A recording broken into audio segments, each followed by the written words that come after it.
right, so this is going to be another movie review. This,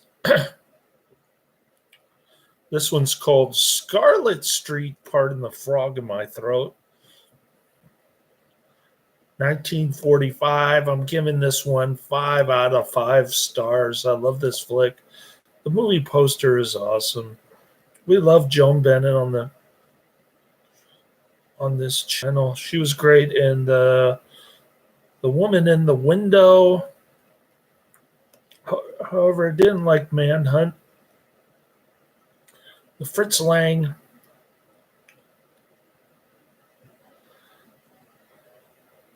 Joan Bennett collaborations are perfect. We love Joan Bennett on this channel. She used to flubber lines on Dark Shadows. Apparently, she was involved in a production company with Lang to get away from the major lamestream studios meddling. Or her husband was, or something was going on. Walter Wanger presents a Fritz Lang production. Edward G. Robinson, Joan Bennett, Scarlet Street with Dan Duryea, who was also in The Woman in the Window. The great stars and director of Woman in the Window. And then it's got Dan Duryea telling Joan Bennett, "Hello, lazy legs." He also likes to say, "For cat's sake." And Joan Bennett keeps saying, "Jeepers." Joan Bennett is leaned up against a lamppost while Dan Duryea says, "Hello, lazy legs," in his goofy sleaze outfit. Be sleazy, playa. Be sleazy. All right. Joan Bennett and her closet boyfriend are smoking cigarettes like crazy in this one. Scarlet Street is a 1945 U.S. film noir. We love film noir on this channel. Directed by Fritz Lang. The screenplay concerns 2 criminals who take advantage of a middle-aged painter in order to steal his artwork. I thought he was a full-time cashier and he was doing painting as a hobby. The film is based on the French novel La Chienne, literally The Bitch, by Georges de la Foulger, which had previously dramatized on stage. It had been previously dramatized on stage by Andre Moussi Eon and cinematically as La Chienne, 1931, by director Jean Renoir. The principal actors, Edward G. Robinson, Joan Bennett, and Dan Duryea, had earlier appeared together in The Woman in the Window, another great film, 1944, also directed by Fritz Lang. Local authorities in New York, Milwaukee, and Atlanta banned Scarlet Street early in 1946 because of its dark plot and themes. The film is in the public domain. I posted the link in the description to the Cult Cinema Classics version of it, which I just watched. There's also a TMC intro, and there's an Eddie Muller Noir Alley 10-minute discussion, one-way discussion. The TCM Noir Alley, that's also on YouTube. I did not post the link to that.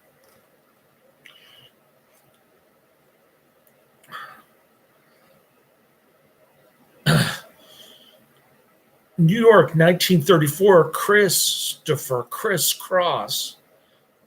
What a name. Christopher Criss Cross.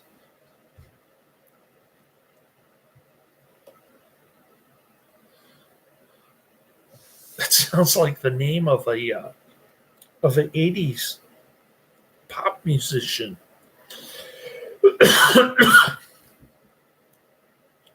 A late middle-aged cashier for a clothing retailer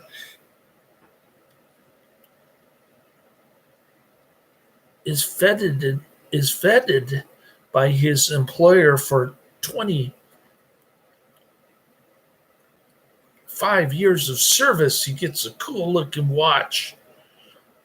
After presenting Chris with a gold watch and kind words, company owner J.J. Hogworth leaves the party, and he goes into a limousine with his beautiful blonde mistress, the honey bitch. Chris muses to a colleague about his desire to be loved by a young woman like that. He wants some side business with the shanty tramp. Walking home through Greenwich Village, half drunk, still in his tuxedo, Chris sees Catherine Kitty March, the great Joan Bennett, in her tight-fitted dress, being attacked by a drunken assailant who also happens to be her boyfriend. Chris flails the man with his umbrella, who slips and is knocked out by a curb. While Chris dashes off to summon the policeman, the assailant, who is actually Kitty's boyfriend, Johnny, flees. Chris walks Kitty to her apartment. His wistful remarks about art and formal dinner attire suggest to her that Chris must be a wealthy painter rather than the meek amateur he is. Enamored of Kitty and thinking she feels affection for him, Chris tells her about his loveless marriage. His shrewish wife, Adele, idolizes her previous husband, a policeman honored for drowning while trying to rescue a suicidal woman, or at least so it seems. There's a plot twist. You knew there had to be a plot twist in this Fritz Lang film noir. Otherwise, it would be a Fritz Lang film. Production companies: Walter Wanger Productions, Fritz Lang Productions, and Diana Production Company, which is Joan Bennett's production company because she named her daughter Diana. Distributed by Universal Pictures, release date December 28, 1945, in the United States, running time 102 minutes.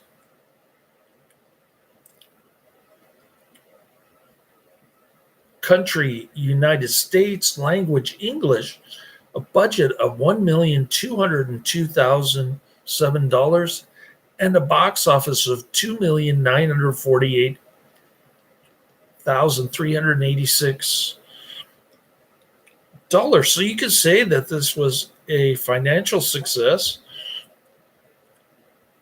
given the three production companies involved spent over $1 million in 1945, which is a lot of money. Joan Bennett was rolling in the cash before Dark Shadows.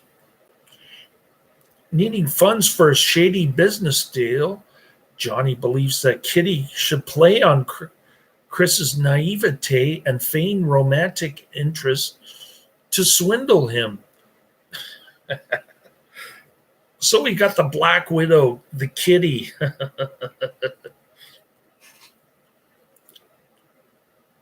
Going after poor middle-aged Edward G. Robinson and his crappy cashier job. Kitty persuades Chris to rent her an apartment, suggesting that he can use it at his art studio. Chris falls for it. He steals $500 in insurance bonds from his wife, and later $1,000 cash from his employer. So we've got the $2 better. $2 better likes horses. And Chris from Scarlet Street in Brooklyn, I guess, he likes to play the 20-something-year-olds. Unknown to Chris, Johnny tries selling some of his paintings, leaving them with the street vendor who believes them worth no more than $25. Little does he know, this is modern art, quite valuable.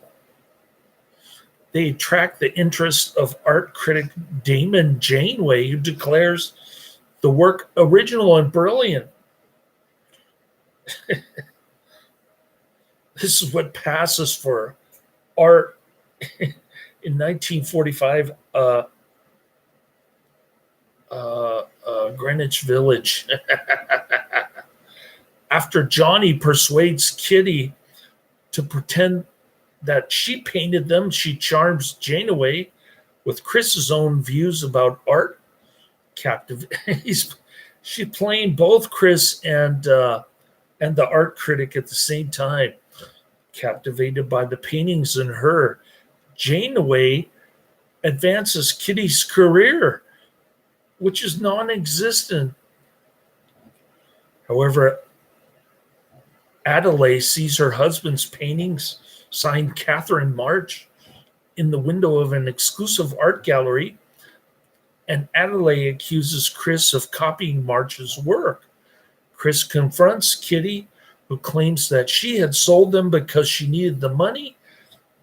Delighted that his creations are appreciated, he lets her remain the public face of his art.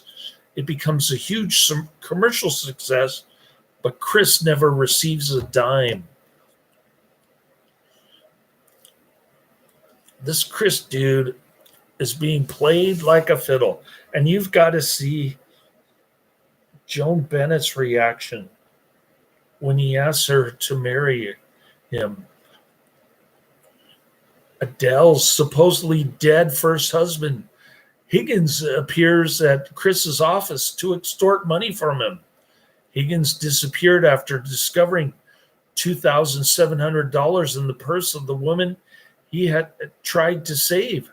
Already suspected of taking bribes from speakeasies, he faked his death to escape both his crimes and his gargoyle of a wife. Chris steals another $200 from the safe for Higgins. Chris plots for Adele to ambush Higgins, delighted that his marriage will be invalidated when Higgins is found alive. Chris goes to see Kitty, bad mistake, believing that he is now free and that she will marry him. He finds Johnny and Kitty in an embrace, confirming his worst fears. However, when Chris still asks Kitty to marry him, she spurns him for being old and ugly, and she laughs in his face.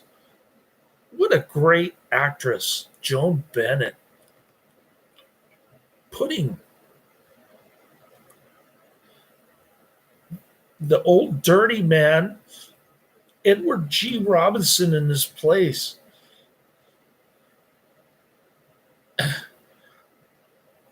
For some reason, it reminded me of Audition because it was just so brutal. Such a brutal treatment of this depraved middle-aged person. I don't know. Enraged, she stabs her to death with an ice pick. And it's not off camera either. He just takes an ice pick and he goes like this on Joan Bennett. The police appear at Chris's office, tipped off by Higgins that Chris has embezzled money from Hogarth, who refuses to press charges, but he still fires Chris. That didn't happen at the end of $2 Better. But I think the guy ended up dying anyway. Johnny is arrested for Kitty's murder. The Keystone cops want to hang Johnny because the ice pick has Johnny's fingerprints all over it. At the trial, Johnny's past works against him. He's a complete idiot. And he says, for cat's sakes, during his testimony. Chris denies painting the pictures, claiming to be an untalented artist. Several witnesses confirm Chris's testimony, and they attest to Johnny's misdeeds and bad character. Johnny is convicted and put to death unjustly. So much for the great U.S. criminal law system. And Kitty is immortalized as a great talent, lost too soon, just like James Dean. Haunted by getting away with murder, Chris attempts to hang himself on the night of Johnny's execution off screen, but he is prevented by good Samaritans who live at his cheap motel. 5 years later, he is homeless and destitute with no way of claiming credit for his own paintings. He witnesses his portrait of Kitty selling for $10,000 ex post facto. Scarlet Street reunited director Fritz Lang with actors Edward G. Robinson, Joan Bennett, and Dan Duryea, who had worked with him in The Woman in the Window, 1944, another great film. The film was based on the French novel La Chienne, literally The Bitch, by Georges de la Fauchadere. Joan Bennett is great as the Black Widow in this one, which has been dramatized on stage by Andre Musi Eon and cinematically as La Chienne, 1931, by director Jean Renoir. Lang's film Human Desire was based on another Renoir film, La Bête Humaine, 1938, which was based on Émile Zola's novel of the same name. Renoir was said to have disliked both of Lang's films. Scarlet Street is similar to The Women in the Window in its themes, cast, crew, and characters. Robinson again plays lonely middle-aged men, and Bennett and Duryea once more play the criminal couple. Both films were photographed by Milton R. Krasner. Walter Wanger, who produced the film, had earlier produced Lang's 1937 You Only Live Once. The 1937 film You Only Live Once. Though Scarlet Street is considered a film noir classic, along with Lang's earlier film, The Woman in the Window, we love Fritz Lang film noir on this channel, especially with Joan Bennett. Robinson, who noticed the thematic similarities between the two, found the production of Scarlet Street monotonous, and he was eager to finish it. Robinson wanted to move on to other projects. Robinson had also disliked making The Woman in the Window.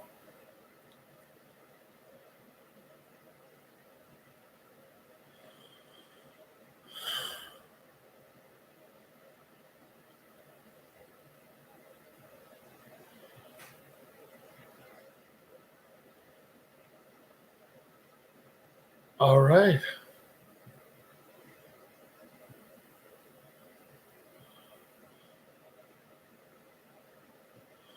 12 paintings created for the film by John Decker were sent to the Museum of Modern Art in New York City for exhibition in March 1946.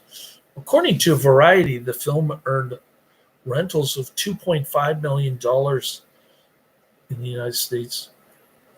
There's a great shot of Joan Bennett as Kitty March. What an extremely beautiful woman she was when she was young. Not so much during Dark Shadows.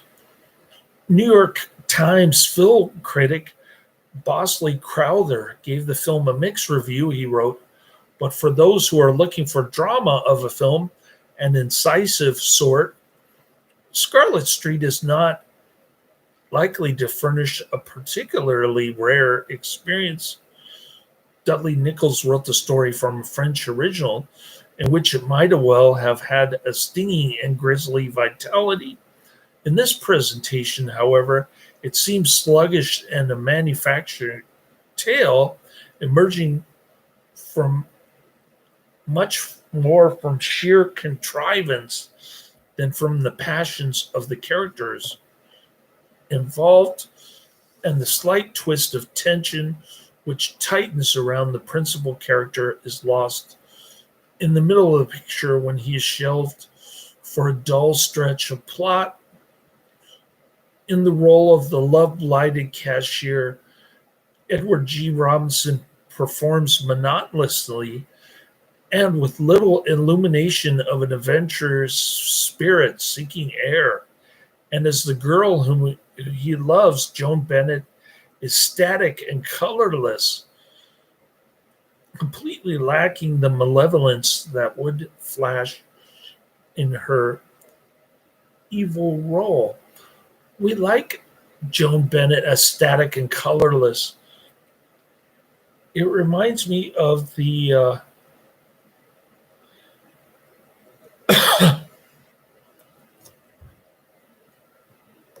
the Leviathans series in Dark Shadows, where they were using mind control. Only Dan Duryea as her boyfriend hits a proper and credible stride, making a vicious and serpentine creature out of a cheap chiseling tin horn off the streets. Yeah, we like his sleazy costume. A review in Variety magazine stated, Fritz Lang's production and direction ably produced the sordid tale of the romance between a milquetoast character and a gold-digging blonde. She's not blonde, she's brunette. Edward G. Robinson is the mild cashier and amateur painter whose love for Joan Bennett leads him to embezzlement, murder, and disgrace. Two stars turned in top work to keep the interest high, and Dan Duryea's portrayal of the crafty and crooked opportunist whom Bennett loves is a standout in furthering the melodrama. Time magazine gave Scarlet Street a negative review, describing the plot as cliched and with dim-witted, unethical stock characters. Critic Dennis Schwartz wrote in 2003, Scarlet Street is a bleak psychological film noir that has the same leading actors as his 1944 film, The Woman in the Window. It sets a long-standing trend of a criminal not punished for his crime. This is the first Hollywood movie where that happened. The Edward G. Robinson character is viewed as an ordinary man who is influenced by an evil couple who take advantage of his vulnerability and lead him down an amoral road where he eventually, in a passionate moment, loses his head and he commits murder. Chris's imagination can no longer save him from his dreadful existence. and his complete downfall comes about as the talented artist loses track of reality and his dignity.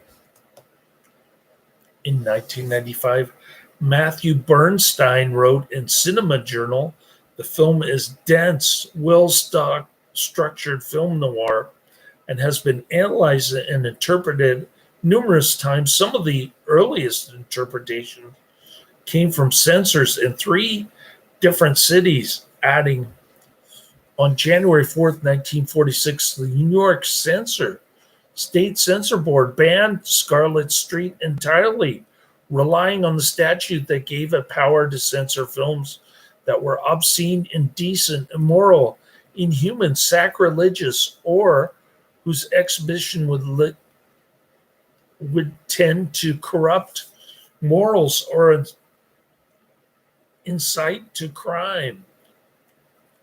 As if in a chain reaction, 1 week later, the Motion Picture Commission for the city of Milwaukee also banned the film as part of a new policy encouraged by police for stricter regulation of undesirable films. On February 3rd, Christina Smith, the city censor of Atlanta, argued that because of the sordid life it portrayed, the treatment of illicit love, the failure of the characters to receive orthodox punishment from the police, and because the picture would tend to weaken a respect for the law, Scarlet Street was licentious, profane, obscure, and contrary to the good order of the community. Universal was discouraged from challenging the constitutionality of the censors by the protests of the national religious groups that arose as the Atlanta case went to court. Joan Bennett and Edward G. Robinson together. The closest he can get to Joan Bennett is painting her toenails, which is almost like a master-slave relationship. Here, worship my feet. In 1998, Jonathan Rosenbaum of the Chicago Reader included the film in his unranked list of the best U.S. films not included on the AFI Top 100. All right. Well, got my CPAP mask, but as soon as I put it on, the machine starts pumping up pressure. I've got the distilled water filled to the brim. And I'm ready for my CPAP tonight. Hopefully I can wake up early and add some more M. Emmett Walsh movies to my list. Scarlet Street, 1945, 1 hour, 42 minutes. Gets a whopping 7.7 out of 10 on IMDb. 20,000 ratings. So you can say that this film has aged well, even though it has weird stuff in it like, hello, lazy legs.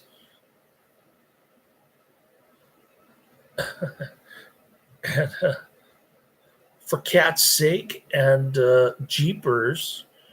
What else does he say? I forget what he called Joan Bennett's roommate.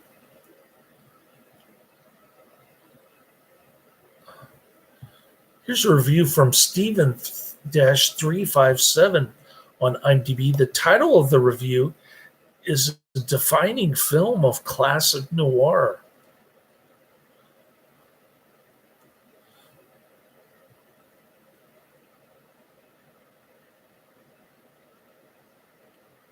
Here we go.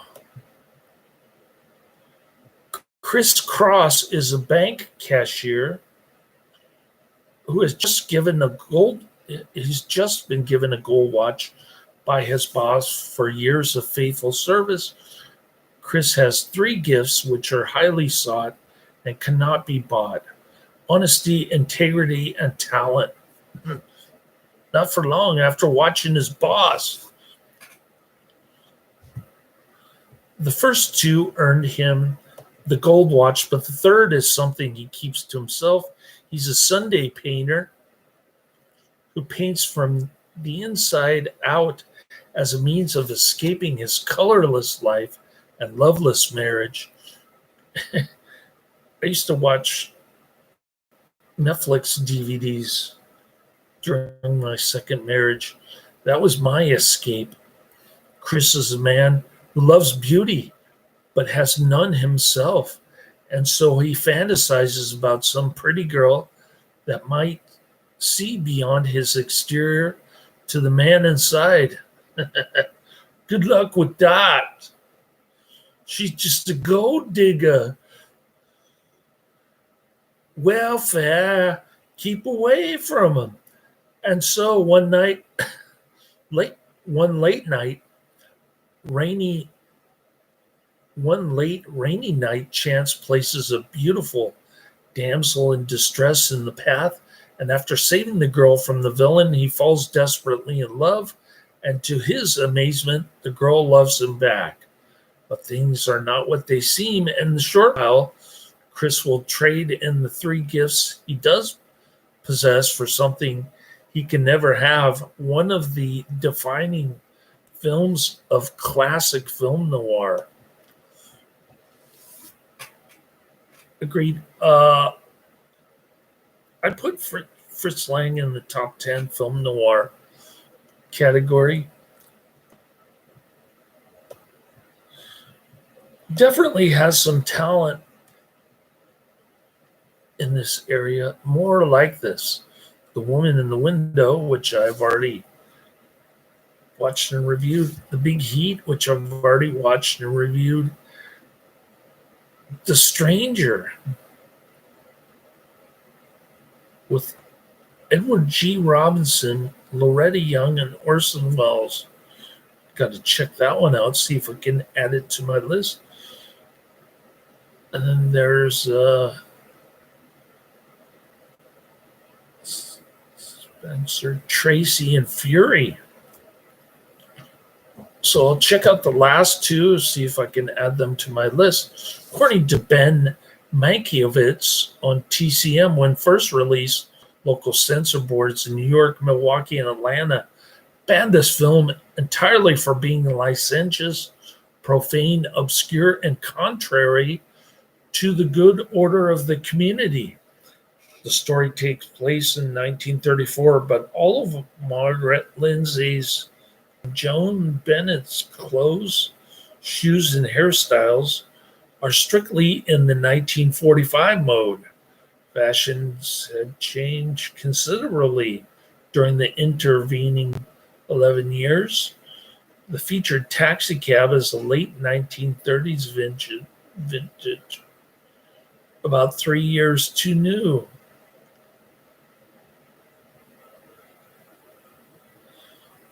Quotes, Adele Cross says, next thing you'll be painting women without clothes. Christopher Cross says, I never saw a woman without any clothes. And Adele Cross says, I should. That was kind of a weird scene. This was edited into This Is It, 2009. Soundtracks, Melancholy Baby by Ernie Burnett and George A. Norton, uncredited. Box office budget, $1,202,007. Technical specifications, runtime, 1 hour 42 minutes. It's in black and white, glorious black and white, of course. It had to be. It's film noir. Aspect ratio 1.37 to 1. So that's the end of Scarlet Street review. Uh, AY Bros Extra is in the chat room. He says, have you seen Encanto? I have not, but I will look up Encanto.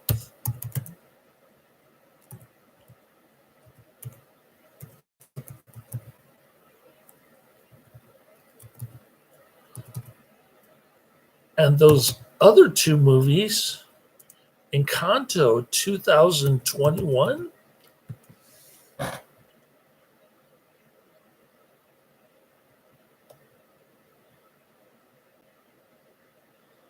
Walt Disney film?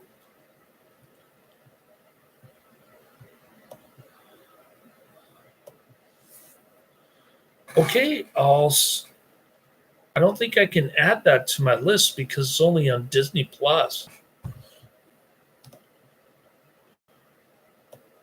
Going down my list, speaking of my list,